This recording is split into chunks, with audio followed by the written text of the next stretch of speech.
Hello everyone, ఈరోజు video ఏంటంటే మన బాడీకి చలవ చేసే సగ్గుబియ్యంతో చాలా మెత్తగా ఉండే దోశలు వేసి చూపిస్తాను. ఇందులో మినపప్పు వాడకుండా చేస్తాము, అయినా కూడా టేస్ట్ అయితే చాలా బాగుంటాయి. ఈ దోశలు మీకు డిన్నర్కైనా బ్రేక్ఫాస్ట్కైనా చాలా బాగుంటాయి. తక్కువ టైంలో చేసేసుకోవచ్చు. ప్రాసెస్ చూపిస్తాను చూడండి. నేను ఇక్కడ సగ్గుబియ్యం 1 కప్పు తీసుకున్నానండి. శుభ్రంగా వాష్ చేసుకుని నానబెట్టుకోవాలి. అలాగే రేషన్ బియ్యం కూడా 2 కప్పులు తీసుకొని నానబెట్టుకోవాలి. ఇవన్నీ కూడా ముందు సగ్గుబియ్యం ఫైన్ పేస్ట్ చేసుకోవాలి. తర్వాత బియ్యాన్ని పేస్ట్ చేసుకోవాలి.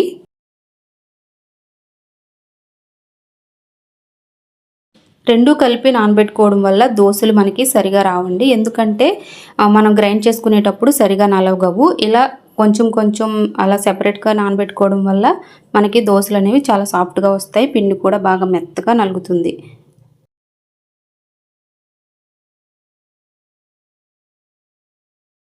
ఈ వీడియోలో చూపిస్తున్నట్టు ఇంత సాఫ్ట్గా రుబ్బుకుంటేనే దోశలు అనేవి మనకి సాఫ్ట్గా వస్తాయి. పిండి అంతా రుబ్బుకున్న తర్వాత మనం 2 పిండిలు కూడా బాగా కలిసేలాగా ఒకసారి బాగా కలుపుకోవాలి.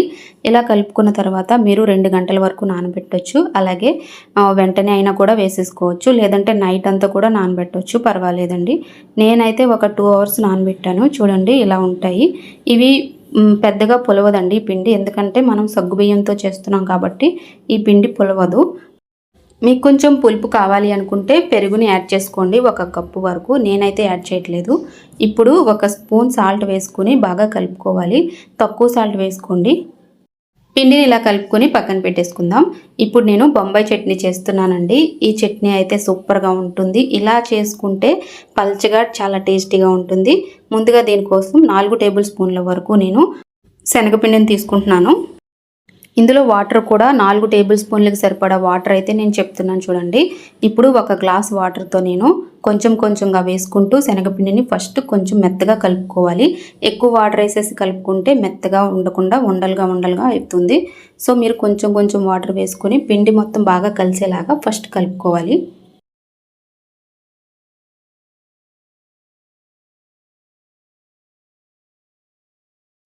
ఇలా ఒకసారి కలుపుకున్న తర్వాత మళ్ళీ నేను కొంచెం వాటర్ వేసుకుని ఇది కూడా కొంచెం పల్చగా అయ్యేలాగా ఒకసారి బాగా కలుపుకుంటే సరిపోతుంది.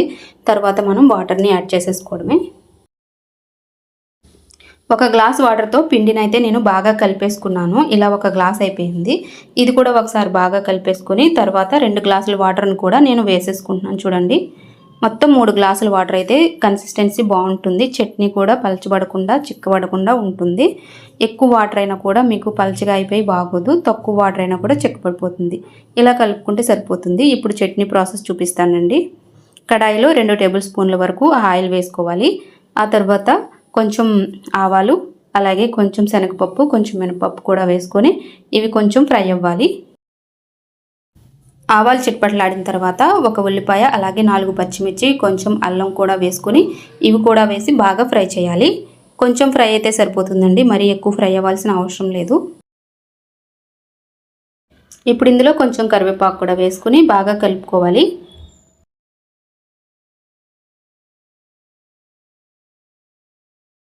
చూడండి ఇలా ఫ్రై అయితే సరిపోతుంది.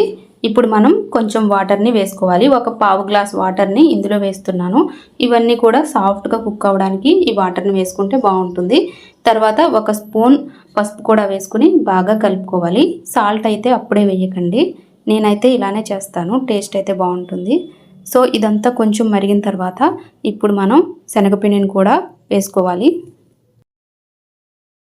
మనం ముందుగా వాటర్ వేసి బాయిల్ చేయడం వల్ల శనగపిండి వేసిన వెంటనే ఉండలు కట్టకుండా బాగా ఉంటుందన్నమాట. ఇలా ఒకసారి బాగా కలుపుకోవాలి. ఇప్పుడు 1 స్పూన్ సాల్ట్ వేసుకుంటున్నాను. సాల్ట్ అయితే 1 స్పూన్ కన్నా తక్కువే పడుతుంది. ఎక్కువైతే మరి టేస్ట్ అయితే సాల్టీగా అయిపోతుంది, చూసుకోండి. నాకైతే 1 స్పూన్ కన్నా తక్కువ వేస్తాను నేను ఇందులో. ఇది మనకి 5 నిమిషాలు మరిగితే సరిపోతుందండి. ఇలా బబుల్స్ వచ్చి ఉడుకుతూ ఉంటే సరిపోతుంది. మరీ హెవీగా ఉడికించాల్సిన అవసరం లేదు. ఒక 5 నిమిషాలు ఉడికించుకుంటే సరిపోతుంది. ఈ కన్సిస్టెన్సీలో దించుకుంటే మనకి చల్లారిన తర్వాత కొంచెం చిక్కబడుతుంది. పైనుండి కొంచెం కొత్తిమీరను కూడా వేసుకోవచ్చు. ఎక్కువ వేసుకున్నా బాగుంటుందండి కొత్తిమీర, టేస్ట్ ఫ్లేవరు బాగుంటాయి అన్నమాట. సో నేను ఇప్పుడైతే ఈ కన్సిస్టెన్సీలోనే స్టవ్ ఆఫ్ చేస్తున్నాను. చూడండి ఇలా అయితే సరిపోతుంది. తర్వాత మీకు దోశలు వేసి చూపిస్తానండి. ముందుగా ఒక నాన్ స్టిక్ కడాయిని తీసుకుని ఫస్ట్ టైం ఆయిల్ అప్లై చేసుకుంటే సరిపోతుంది, తర్వాత అవసరం లేదండి. ఇప్పుడు నేను 3 గరిటెల వరకు పిండిని వేసుకొని దోశ వేసుకుంటున్నాను చూడండి. ఈ దోశల్ని మీడియం ఫ్లేమ్లో కాల్చుకుంటే సరిపోతుందండి, మరీ హై మరీ లో అవసరం లేదు.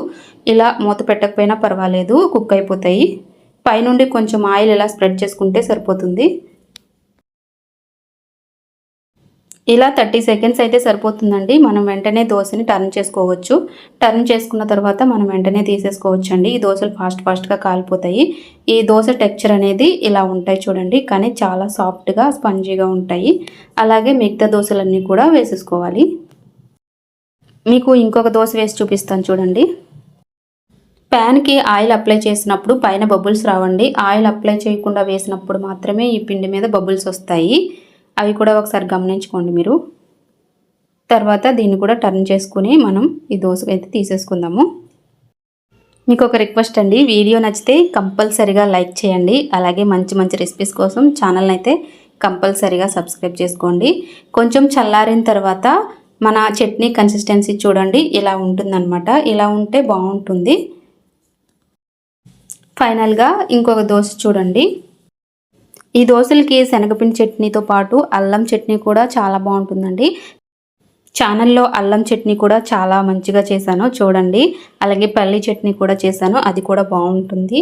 సూపర్ కాంబినేషన్ అనమాట. అల్లం చట్నీ అయితే సేమ్ హోమ్ స్టైల్లో ఉంటుంది, సూపర్గా ఉంటుంది. బయట టేస్ట్ అయితే మీకు కంపల్సరీగా వచ్చి తీరుతుంది. ఆ జింజర్ చట్నీ అయితే మిస్ అవ్వకండి, ఒకసారి కంపల్సరీగా ట్రై చేయండి.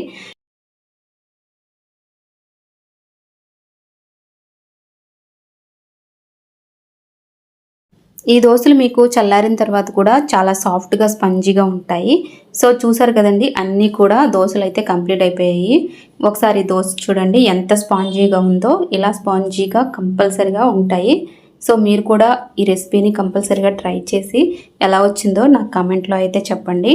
టేస్ట్ అయితే సూపర్గా ఉన్నాయి. సగ్గుబియ్యంతో చేసుకోవడం వల్ల మన బాడీకి కూడా చలవ చేస్తుందండి. అప్పుడప్పుడు సగ్గుబియ్యాన్ని మన టిఫిన్స్లో యాడ్ చేసుకోవడం వల్ల కొంచెం హెల్తీగా కూడా ఉంటుంది. మినపప్పుకి బదులుగా మనం సగ్గుబియ్యం ఇలాంటివి వాడితే చాలా బాగుంటుంది హెల్తీగా. సో చూసారు కదండి, ఈ వీడియో నచ్చితే మీరు కంపల్సరీగా లైక్ చేయండి. ఇంత మంచి రెసిపీని మీ ఫ్రెండ్స్ అండ్ ఫ్యామిలీ మెంబర్స్కి కూడా షేర్ చేయండి. థ్యాంక్ యూ ఫర్ వాచింగ్ అండి. నెక్స్ట్ వీడియోలో మరిన్ని టేస్టీ రెసిపీస్తో మేము ముందుకు వస్తాను. Bye bye.